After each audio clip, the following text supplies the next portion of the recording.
the Mint Door Podcast with Dr. Karen Tyndall and Dr. Laura Schwint.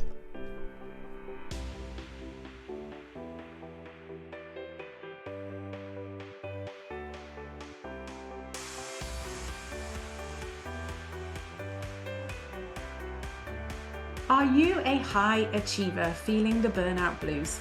The Mint Door Podcast is your oasis. But before we introduce you to today's phenomenal guest, we're extending an invitation to something extraordinary. We're mixing up the perfect antidote to burnout with our Mint Julep newsletter, a weekly dose of inspiration delivered straight to your inbox. Now, each edition of the Mint Julep is more than just words on a page. It delivers connection, brimming with inspiration, positivity, and a dash of fun. Think of it as your virtual happy hour with a supportive community of high achievers. We'll help you unwind, recharge, and rediscover the joy in the everyday. Subscribe to the Mint Julep and let's clink glasses or coffee mugs to live a more inspired, joyful life 1 week at a time. And if you're more a visual learner, we've also got you covered. All of our podcasts plus bite-sized coaching tips are on our YouTube channel, which you can find at youtube.com/@themintdoor. Go there and you can subscribe for happiness on the go. So now, welcome back to our podcast. Today, we're thrilled to have the esteemed JJ Littrell join us. As the co-founder and COO of Tuatara, a strategic finance agency specializing in serving single-location dental practices, JJ brings a wealth of expertise and passion to the world of business finance. JJ's journey is testament to her versatility and leadership. From Fortune 500 companies to international startups, she's led teams of all sizes, demonstrating her ability to navigate diverse business landscapes. With a firm belief in the transformative power of finance, JJ is committed to helping dental practices achieve sustainable growth and success. Get ready to be inspired and enlightened as we delve into the world of strategic finance with JJ Littrell. So here we are today with our fabulous guest. We've got JJ Littrell. Thank you for joining us, JJ. Thank you. I'm really happy to be here. I appreciate you having me, Karen. Yeah, thank you. So for our listeners of the Mint Door, they know we have a couple of different formats of our podcast. And today we're doing a Behind the Mask podcast where we kind of delve in and have some authentic, sometimes vulnerable, but deep conversation, because that's what Laura and I love most about the Mint Door, is that we get to have these real, genuine conversations and connections with people. So Absolutely. The first question for our podcast when we do this one is, what insecurities have you hidden behind your professional mask over the years? Well, it's funny. I was excited about this format, and then I'm also like, this is a little vulnerable and kind of terrifying. Yep. I think it's really, for me and many high achievers, I think it's this concept of it's our grades, and then it's our degrees, and then it's our jobs and our titles, that's really what defines us. And having to be comfortable defining myself as something else other than that, I think is really easy. It's very easy to hide behind, I am this job, or I am this achievement, as opposed to who am I as a person? And, what do I want my qualities and my values, my character to be? It's really easy to just be the XYZ of, or the award winner of this. So I think that's been the mask that I've really, had to work very hard to get out from behind. Yeah. So tell us a little bit more about that. Who were you when you were hiding behind the mask? Great question. So I was this super successful by all measures, right? It's actually interesting. I should have probably sent you this picture. I have a picture of me when I was in this really my highest paying job, my biggest title role. And my face is swollen and my eyes are sad. And it was just this protection of, well, as long as I'm this thing, everyone will be impressed. And what I really was overwhelmed, tired. I was unhappy. I was in incongruent work. And when I was able to step aside from that and say what's actually important to me, what would be aligned with my values from a daily perspective. And I have a picture of a trip that you and I took recently for some continuing education. And I saw the difference between my face in those two pictures. It's only about 18 months apart. And my eyes look bright and the swelling is gone. And it's incredible how physically these masks are not just proverbial. These are true, like physical things that our bodies really come into when we have these masks on. So for me, it was taking off this successful I am, and my title at the time was CEO. Before that, it was CFO. And so it was these big titles, and I wanted this business card to speak for me, as opposed to when that business card went away very dramatically. Then I was stuck going, oh, well, if I can't show you that I'm special because I am the CFO, well, what do I have to bring to the table? And there was a lot there, luckily. I've, had decades of being a really interesting person, but I just always led with what I was doing professionally. And so I never really explored all the other things that I was too. Yeah, I guess. And I assume like with those, I mean, they're heavy three letters, CFO, CEO, they don't come without responsibility, Sure. huge responsibility. Sure. Your professional identity at the time, was it purely linked to the letters? I think so. And I think what the letters represented to me was achievement. So that was the most important thing, was this ability to project achievement and to project that I'm achieving and I'm doing and I've made it. I think was really what I used those letters to project. And another big thing I had was I felt like those letters meant it was okay for me to be in the room. It was really important. I really like being at the table. I like being part of the conversation when strategy is happening and things like that. And so I think those letters made it feel okay for me to step into some different tables, some different rooms. It earned me that spot rather than just who I was and what I brought to the conversation. I could lead with the business card that would get me in. Yes. And that felt much safer than getting in on my own merits and getting in on what I would contribute. Just being able to lead with the business card really felt safer. Yeah, that's a really good analogy of what that represents in this achiever's mindset that a lot of people have, and we have, that we want to show that we can do it. Not the fact we can do it. We want to prove to people and say, look, I'm worthy. I earned my place to be here. I took the exams. I did the studying. I worked hard, and now look at me. So from where you were and then learning that there is more to you than that professional identity, than those three letters. Yeah. How has what you learned shaped who you have become today? So, and the learning's very fresh for me. Like I said, this has been like the last 18 months that I've shed this. I think the learning has really been how I feel so much more at peace and I feel so much more joy.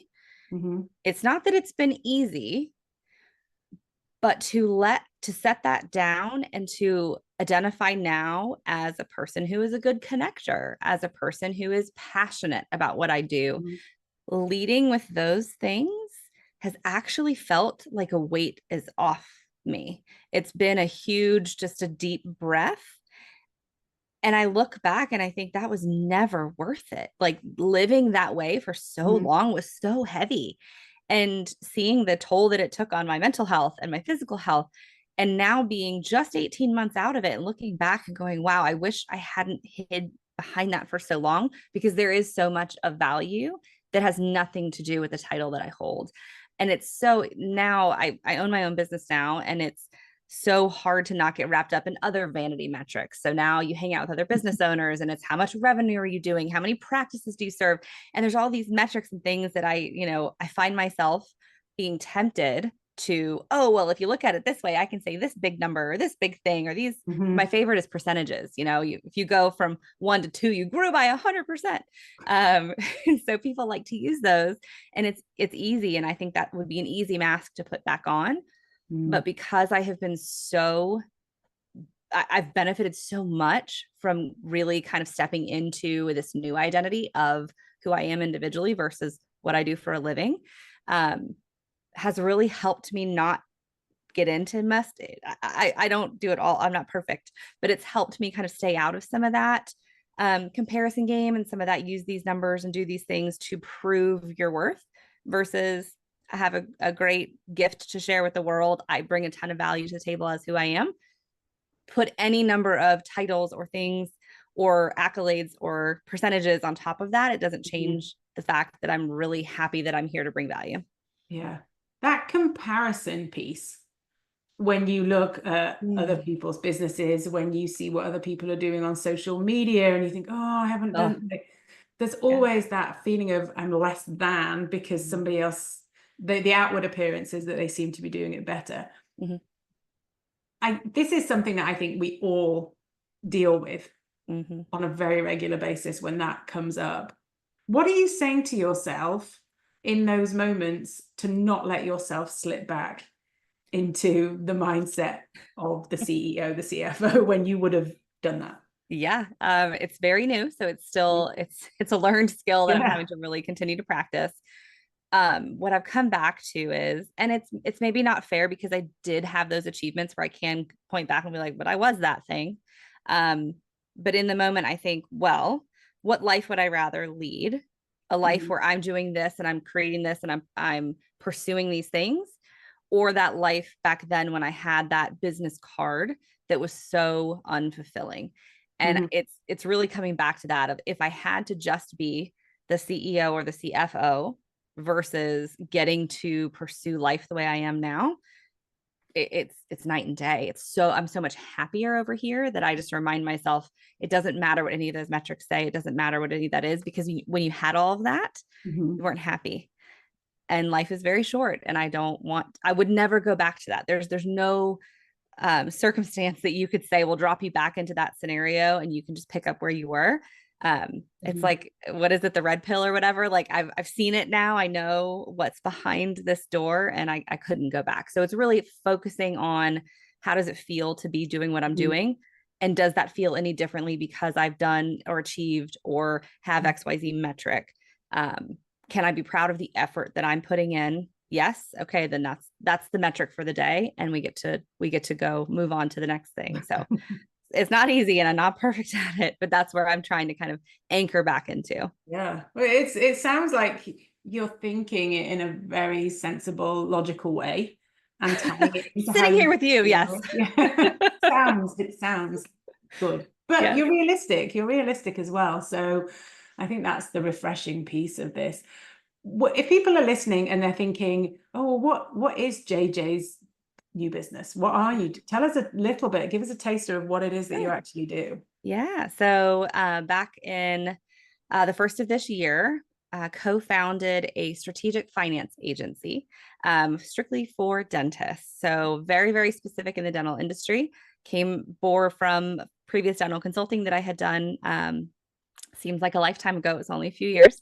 Partnering with another colleague of mine who is also in the finance space and creating an opportunity for single location practices to have a finance function in their business, which a lot of folks don't even know what finance does in their business. But it's similar to like if a big practice or group practice or DSO were to have a CFO, where they would sit at the right hand of the CEO and work through strategy and making sure that the marketing was bringing in the right patients and operations was giving them the experience that we marketed. And then accounting was figuring out whether or not we made any money doing that. Finance sits in the intersection there to make sure that all three of those things are in sync. And oftentimes single location practices can't afford for these dental CFOs, even fractional, to come into their space. So we wanted to create a place that every practice could afford finance and could see the benefits of it in their practice, and really kind of supercharge growth for single location practices. Yeah. So Tuatara sounds like it's the CFO everybody needs. That's right. Yes, exactly. And that, again, bringing my partner and I are both from Fortune 500 businesses. We've been in the finance role. We've been in dental now for about 10 years. We really have kind of that expertise of other industries, dentistry, bringing that together and doing it in a way that dentists can participate in their own practice and they can own their own growth, and they don't have to do this with all this conjecture of, well, my buddy did it this way and it worked out, and my neighbor did it this way and it didn't, and what should I do? You could really use your own practice and your own information to make really objective decisions. Yeah. So that's what we're here for. Yeah. Yeah. So as a woman, business owner, a leader within the world of dentistry, is it possible to have it all? Being that business owner, parent, partner, all those roles that you play. Yeah. This is interesting because this is something we have a lot of female dentists as clients. We talk to them all the time about having it all. I do think you can have it all. I think you have to give yourself the grace that it's going to be a sliding scale.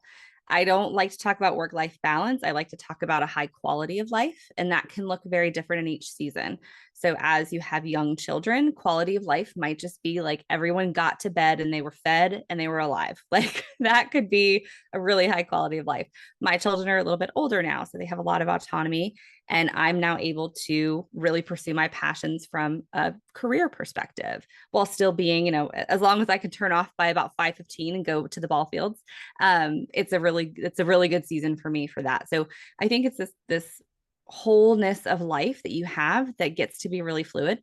And I do think you're in a business partnership. I'm in a business partnership. I do think partnerships, especially for working moms, are critical, because to have someone that's got skin in the game, who is there with you, who wants the same objectives in your business that you do, that you can completely trust to say, we've got, I was going to say chicken pox. I don't even know if that's a thing anymore, but we've got the stomach bug in our house today. Can you pick up this thing for me? Actually, my business partner had a child that broke a bone last week, and they had to have unexpected surgery, and there were a bunch of client meetings that day. And for him to be able to just say, can you take this? And for me to be able to jump in and handle it, I think is really the key to my ability to have it all right now.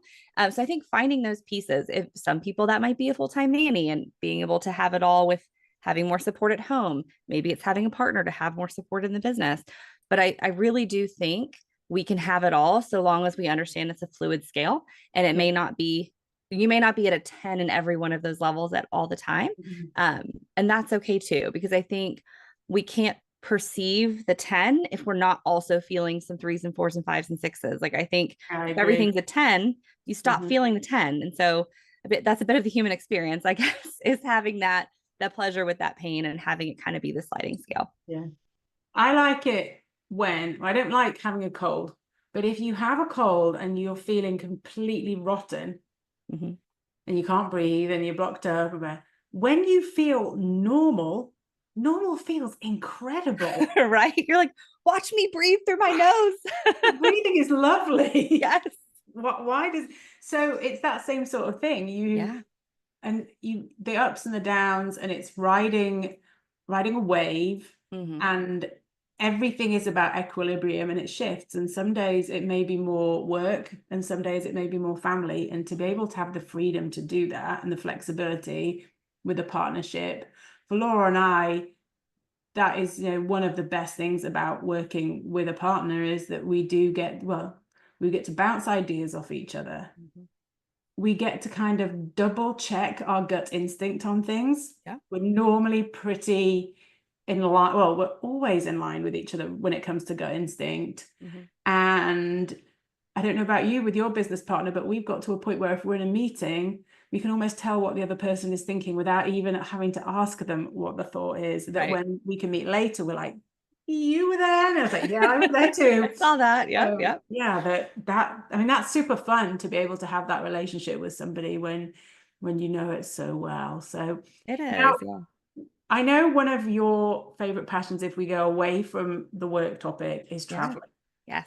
And you were talking to me a little bit before, and you have this incredible idea, which I am so jealous about. And I think I should have adopted this 23 years ago when I got married. You have an annual honeymoon. We do. Yes. Tell us about that, because I feel like I am now behind the times and I need to Yeah, so I tease that travel is my love language. I value experience over just about everything else. I love creating memories, and Mhm. travel just is a really unique way, I think, to have that novelty and to do something new and to force you kind of out of your comfort zone.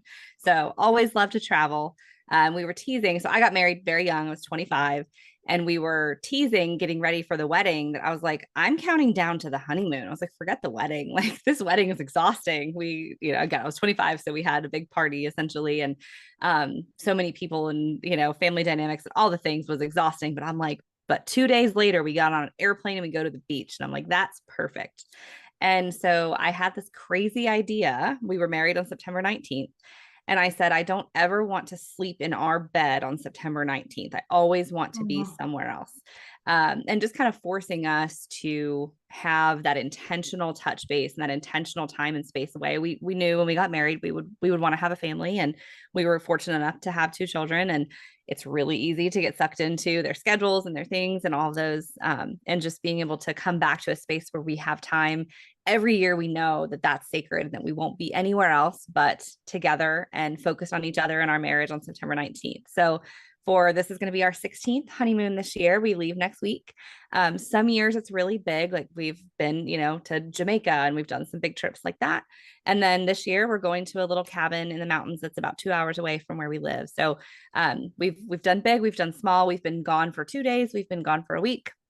Just kind of depends what each of those years. We used to be really rigid around going to the beach and the mountains and mhm. alternating, because I'm a beach fan and my husband's a mountain fan. But now it's more just kind of where do we want to go and what do we want to do. So headed to the mountains this year, but it's a really nice intentional thing that we've done. And I'm really proud of it for us. And it doesn't have to be extravagant. It doesn't have to be expensive, but one year I was 9 months pregnant and we still, I dropped a pin in where the hospital was, and I drew a 30-minute radius around there. And I said, let's find something to do here. And we were gone for 2 nights. But it was just, just enough to check the boxes that we did it that year. So we've had various years, different things, but it's always probably one of the highlights of my year. Yeah. It's one of his ideas that I just want to borrow. And I think that's going to come up at the dinner when we have dinner tonight. Yeah. Especially now, as we've just entered this new empty nest, child-free home stage. I'm like, I think we should introduce this idea. Yeah. It's nice to have this intentionality and, pick a day, I have another friend, we were chatting about this, and he said, well, we planned our wedding around a holiday. And so he's like, so that's never going to be a good time to go away. And I was like, so pick another day. My mom we celebrate every year. We celebrate April 11th for my mom, because when she was in grade school, she wrote on a piece of paper, April 11th, and she thought it looked pretty. And so for 70 years, we have celebrated April 11th. And it's just, now she's a Mimi. It's Mimi's favorite day. And we celebrate it. So I'm like, you can pick any day. It doesn't have to be, for us, it happened to be a really easy time of year to travel. But I said, pick any day. It can be anything. It can be because it's pretty on the paper, or it's convenient to travel, but just having that intentionality has been a real gift for us. That is such a lovely memory and story. And that now that will become family tradition in your family for years and years and generations to come, that it's just I hope so. 11th. I hope so. Yeah. It's not a bad thing to hand down. Yeah. I have to pick. My favorite day is my birthday. Okay. And my family teased me about this, that I love my birthday so much that they're very careful that it doesn't have to be massive either.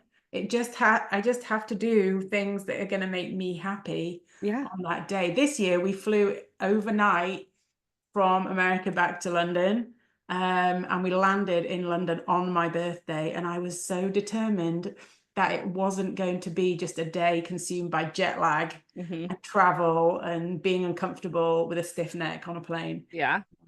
And so did you achieve it? Yeah. Yes. Once we were off the plane, I'd had a sleep, then we were off out. It ready to go. Yeah. It was. I felt like my birthday lasted for 36 hours this year. Because of the travel and the everything else. It went on for a long time. So yeah, I'm with your mom on my version of the April 11th. Yes. I love that. You're in June. When's your birthday? It's in June. Yeah. June, middle of June. So let's see. That's for my husband too. He's June 13th. So it's a perfect time of year. You could pick that day. We have so many things in common. There are just so many here. I love conversations like this. Yeah. So as we're wrapping up, Mhm. you have a webinar coming up We do. in Yes. November. And I was wondering if you could tell the listeners a little bit about that, how they can get involved, what it's about. Yes, thank you. So this concept of finance in a dental practice is a bit hard to wrap your mind around if you've not seen it in action. So we like to have webinars where dental practice owners can come and work with us using financial information to see how finance frames out problems, right? And how you can solve those problems. So we're working through right now a series around bringing in associates to your practice. There's a lot of misinformation around what does it mean to bring in an associate? How much money does it make you? How do you do that? So we are going to be in November walking through how to create a compelling associate opportunity. And the reason I say it that way, because I think it's if you look on these job boards for dental opportunities for associates in particular, they're very vague. They all say the same things. These, they have these really generic, my favorite is when it's like income opportunity from 120,000 to 800,000. And I'm like, that's not possible. Like this opportunity cannot be both of those things. So helping practice owners see if you use finance, how do you frame up an opportunity that's truly compelling for an associate, makes you stand out from the other practices that the associate might be considering, and that also is really a great value for you as the owner. So making sure it's profitable for you, but also compelling for the associate. So we'll be using finance as the framework for dentists to help make those decisions in their practice. That's so, and as an associate looking for a position, that vagueness, you just must be bored of reading those job adverts where they say from that, and you almost discount it because you're like, well, it doesn't mean anything. Right. Exactly. That's So not it's so meaningful. generic. You just start going, well, do I like that part of town? Let me look at the pictures. Does the team seem happy? Like you start using these really silly criteria as opposed to how much are they offering for CE? How much is there a relo package? So I come from the hospitality world. We paid relo for everybody. We were all moving around all the time in hotels. Dentists, it's like come work in the middle of nowhere, leave all your friends and family. We're not going to give you any guarantee about whether or not you can ever buy into this practice. We're not going to give you a decent guaranteed salary, and you're going to have to pay for your move yourself. And we want you to sign a really restrictive non-compete.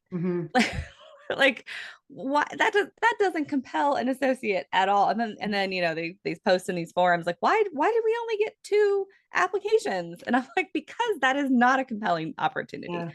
And sometimes it's just that the ad's not written very well and that they do have a compelling opportunity, but helping owners see that you can differentiate based on what you need for your practice, because every practice doesn't need the same thing, and every practice has different ways that they can appeal to associates.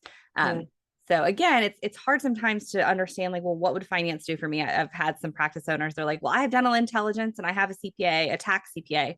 Why in the world would I need finance? And I'm like, wow, like there's a lot of education that needs to happen there, because those 2 things in and of themselves are very powerful, but bringing them together to make decisions in your practice is where the true magic happens. So these webinars are a way to spend an hour with a finance team in your practice and help you really see. We give templates and tools and frameworks inside that hour, so that you can take away an answer for your practice, but also a better understanding of how finance can serve you. How I see that as well, it sounds like you're giving the practice owner the confidence, because I think otherwise you think associate, oh, it's going to take all the money away, like it's going to cost me rather than make me, and then you can give this vague amount. But if someone's helped you with it and you've worked it out and you can give them, you've got them the confidence to have an abundance mindset to offer that to your future associates, rather than I'm a bit, shouldn't I will need an associate, but it comes across in the messaging, doesn't it? Absolutely. And the uncertainty for the owner, it's not unfair that the owner's like, I don't know, it could be 100,000, it could be 100,000. I'm not sure. Because the owner doesn't have the information to say, oh, what I really need is a producer who does $750,000. They're like, oh, everybody wants $1 million producer. It's like, actually, you don't. And here's why. Or, yeah, you really need somebody who can ton it, and this is why. And so giving them, like you said, that confidence with objectivity, because what's true is the story you heard about, the practice that made no money on an associate. That's true. What's also true is this story of this associate that blew open the growth for the practice and, made everything better. Both of those stories are true, but which one's yours? Yeah. And so finance gives you the objectivity to see what you have in your practice, as opposed to trying to piece together what's around you and figure out what's applicable. Yeah, that sounds so valuable to dentists and their practices. Tell us a little bit more about where people can find you. Yeah, thank you. So our website is Grow with Tuatara. Tuatara is a bit of a funky word. It's Tuatara, Tuatara. So Grow with Tuatara is our website. We are also on Instagram, Grow with Tuatara, as well as Facebook too. So we're hanging out all over those spaces.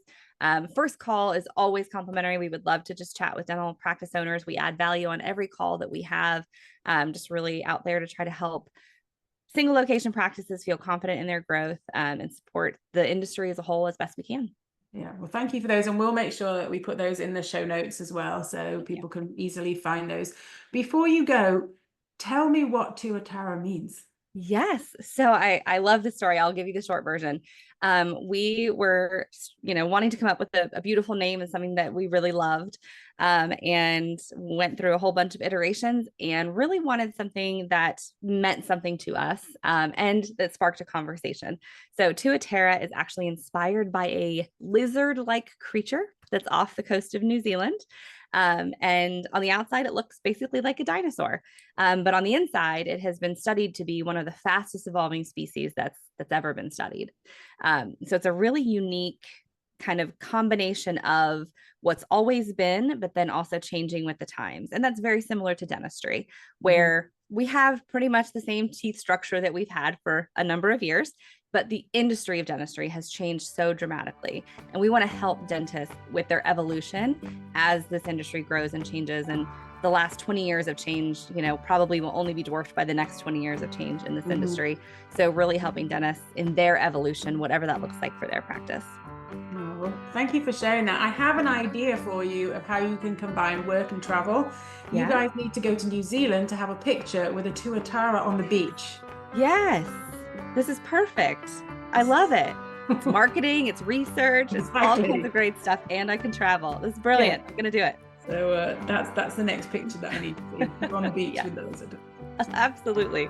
That's cool. Well, thank you so much for joining us today, JJ. It has been a super fun conversation, and I could keep it going forever, but we like to keep these things short for our listeners so they can get to the end of an episode. So once again, to our listeners, thank you so much for listening. We hope you found some encouragement in this episode, and do remember that we always adore you. So thank you, JJ. It's been super fun, and we'll see you next time again on The Mint Door.